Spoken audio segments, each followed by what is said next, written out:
this pombe wouldn't be if there weren't people to drink it. You see, a lot of people are asking again where goinghome.com is. Yes. Ongata Rongai. Near Sinai Hospital. Oh my. It's sad, David. It's sad. It's sad. For the most, and again, the other thing people are asking is, for someone who is in denial. Yes. And you know, we are a nation in denial when it comes to alcohol. No one will admit that they have a drinking problem. Look at this. Go on. Show up. Put it up. Well, which can that one? Yeah, this one here. Okay. Why we picked this theme? Hold it. Yeah. Okay. Alcoholism, a whole family disease. Yeah. Why do you pick this theme? Because people say, I've got an addict. When can we bring him? And then I tell them, you need to come. Say, but I'm not the one drinking. I said, no, you need to come first. Okay, can we come with him? No, I don't want. We know he's alcoholic or whatever. We know his problem and we know the solution. The thing is, you don't. So it's a hands-off approach. Yes. So they don't want to get involved, not knowing that the family is the best support. Look at my case. When I left rehab, first of all, who paid for rehab? It was my folks. Who paid for all the funny other places? It was my folks. I leave rehab. I'm told, this is your wife. These are your 4 kids. And it's like, for the first time in 27 years, my head is clear. And you almost want to ask, where did they come from? Yeah. Because you've been in a daze. So I can't tell them, you'll eat when I have a job, when I have what. So if my parents didn't support, and others, it makes my recovery very difficult. Michael Mwashimba, he says, can we get David down here at the Coast Anti-Drugs Campaign preparation in August in Mombasa? Big drug problem in Mombasa. Yeah. Huge. Yeah. We go all over.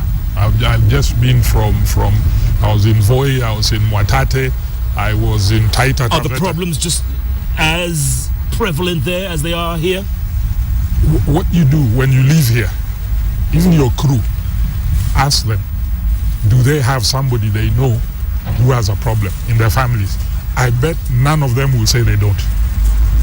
That's why with us we say you're either addicted or you are affected. Okay, that's why we started the NORA. What is NORA?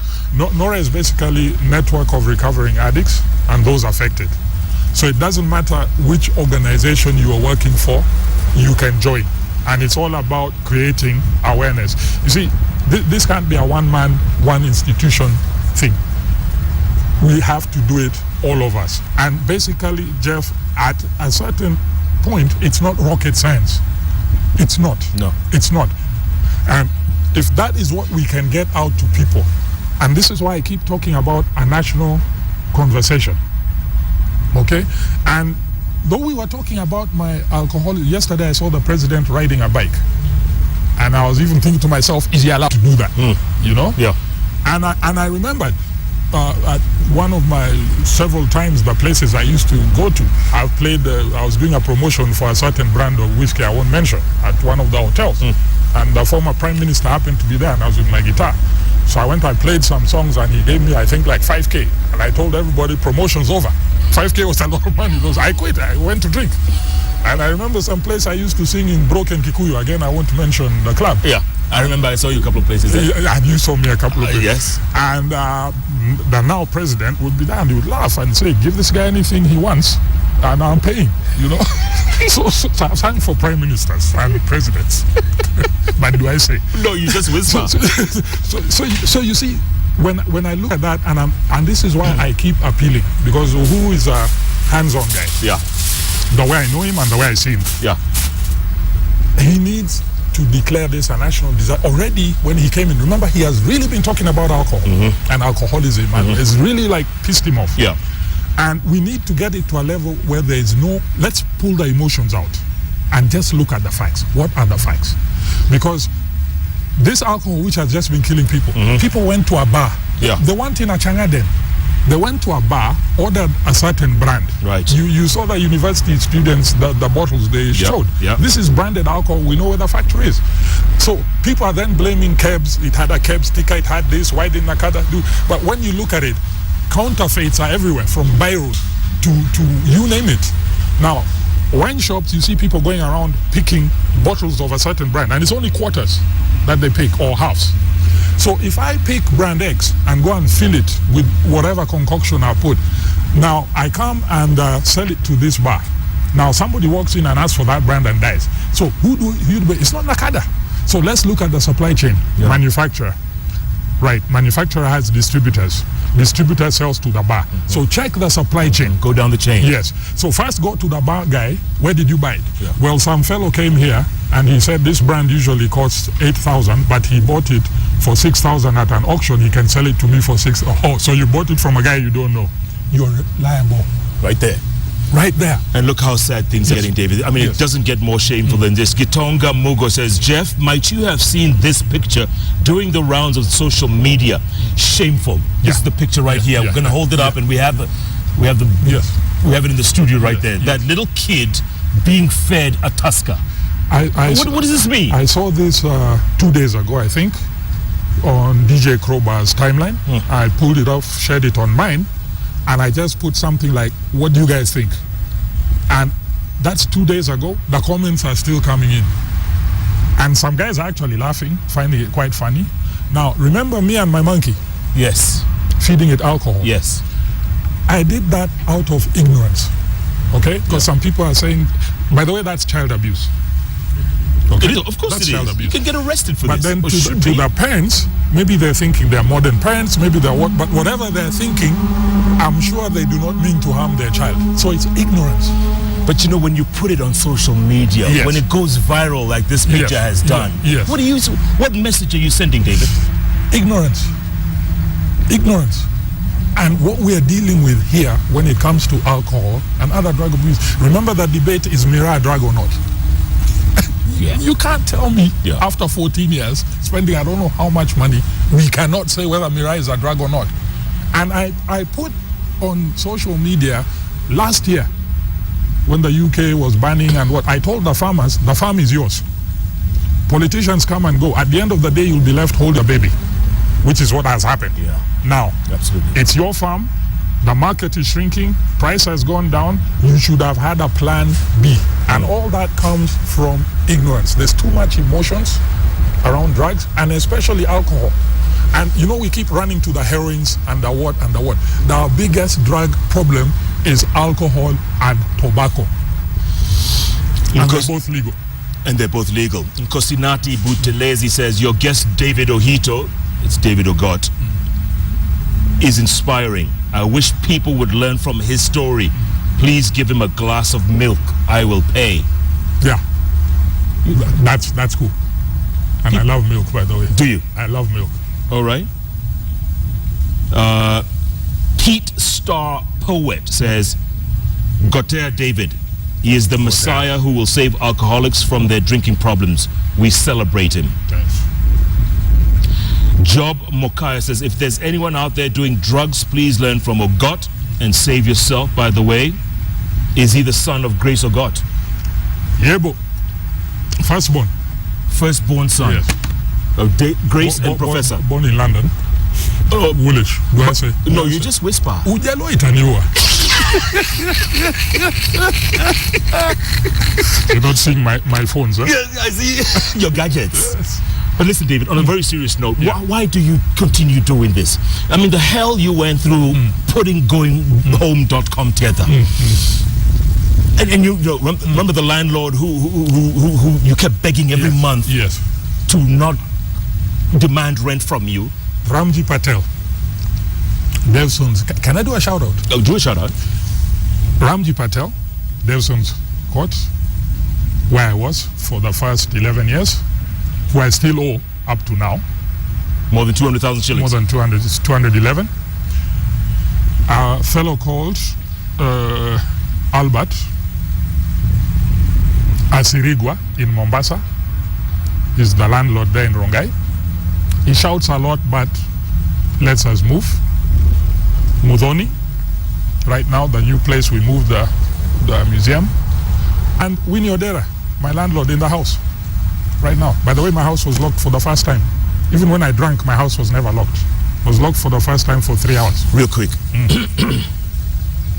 If there were the resources, if the money was available, and someone came up to you and said, David, here's a funding. start something, something that's going to help people. What you're doing now, you have a couple of dozen people in your outfit.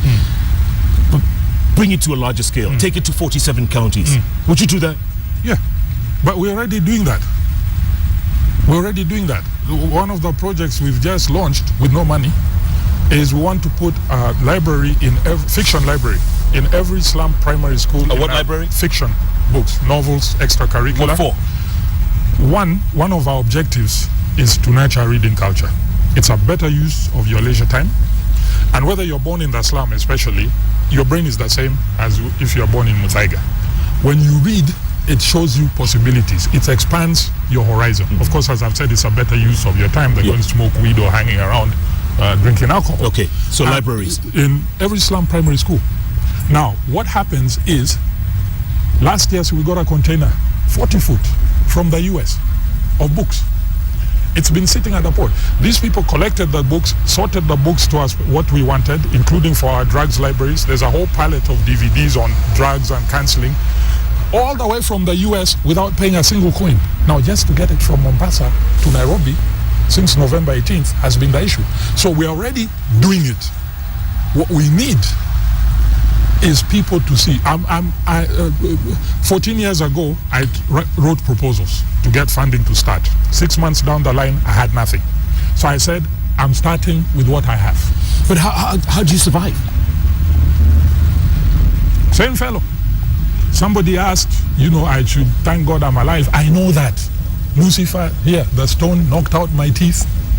I didn't die. Attempted suicide, didn't die. How many other near-death experiences? You attempted suicide? Yeah. This, my third year in India. What, slitting your wrists? Yeah. Then I swallowed pills with whiskey. I was in a coma. My mom came. That was my third year. Because, I just sat down and looked at my life to that point and everything which had happened. And, I concluded I was useless, disturbing my parents and whatever. And I said, let me kill myself. They'll remain with 3 kids. 3 out of 4 is not bad. Some parents lose all their kids. And I got to the point I gave up completely. And a lot of addicts do that. But obviously there's a reason you're still alive. Yes, that's why I do it. Because you can't bargain with God. He spares you to go and do it. So you can't tell him, I don't want to do it, but that's what you spared me for, because then he said, then you're not to be spared. We've got a couple of minutes to go, and Brian Warohio insists that you do some comedy. Yeah. You're a funny guy. Yeah, brilliant. This is better than a cigarette for you.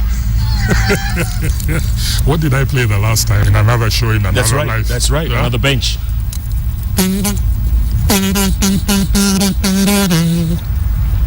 I'm trying to get this song by Heart the Band, Uliza Kiatu, because if my shoes could talk.